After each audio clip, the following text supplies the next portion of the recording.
In the quiet embrace of the village of Aloro, life moved at the unhurried pace of the seasons. The dawn brought the soft hum of men working in the fields, the rhythmic thud of the blacksmith's hammer, and the laughter of children chasing after goats in the dusty streets. Women wove their lives around their families, nurturing small gardens and preparing meals with love and care. Education in Aloro stopped where practicality began. A few years in the village school taught children to read, write, and count, the skills they needed for life in the village. Dreams of universities and careers beyond Aloro were as distant as the stars. But Naya was different. Her eyes sparkled with a curiosity that couldn't be contained within the village's boundaries.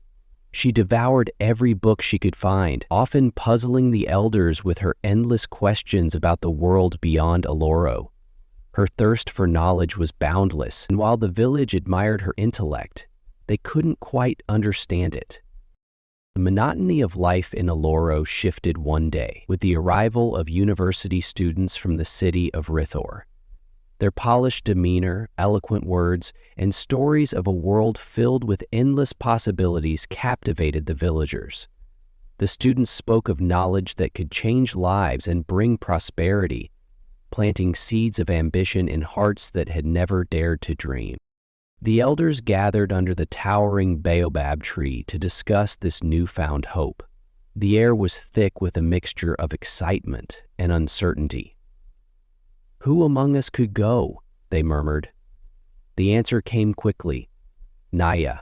Her intellect, humility, and determination made her the obvious choice. The villagers pooled their meager savings, selling crops and handmade goods to fund her education. They packed her belongings with trembling hands and teary eyes, offering blessings and prayers. As Naya boarded the bus to Rithor, her mother clutched her hand one last time. "Remember us," she whispered. "Carry our hopes with you." The city of Rithor was overwhelming. The towering buildings cast long shadows over streets buzzing with energy.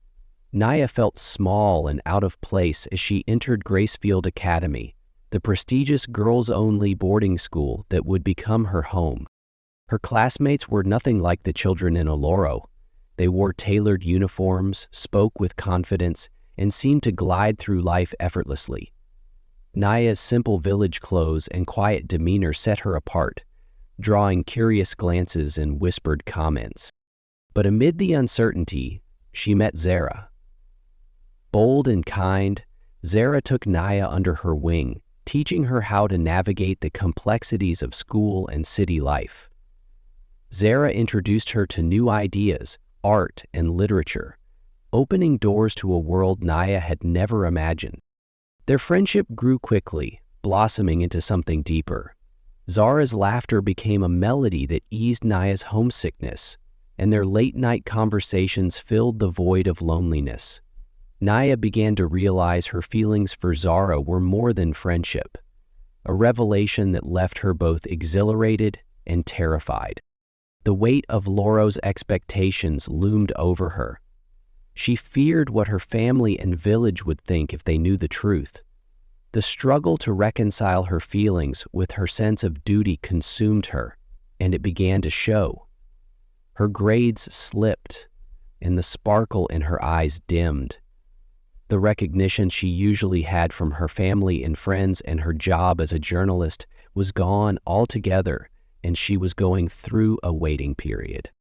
When Naya confided in Zara, her friend listened without judgment. "Love isn't wrong," Zara said gently. "What's wrong is denying yourself the chance to feel it." Her words gave Naya the courage to embrace her truth, even as fear lingered in her heart. The whispers in the hallways grew louder. Rumors about Naya and Zara spread, isolating them from their peers. The constant scrutiny wore on Naya, and she began to retreat into herself. Back in Aloro, the villagers noticed her letters had become shorter, her words less hopeful. Concerned, they decided to bring her home. When they arrived at Gracefield, they barely recognized the girl who stood before them. Her once vibrant spirit seemed crushed, her shoulders heavy with an invisible weight. The journey back to Aloro was filled with silence. Naya's heart ached as she thought of how to explain everything to her family. When they reached the village, she stood before the elders, her hands trembling. With Zara by her side, Naya shared her story, her struggles, her love, and the pain of trying to live up to impossible expectations. Her voice cracked as she spoke, but she didn't stop. She laid her truth bare, prepared for judgment. Chief Mobuto rose slowly, his face unreadable. "We sent Naya to learn and grow," he said, his voice deep with emotion.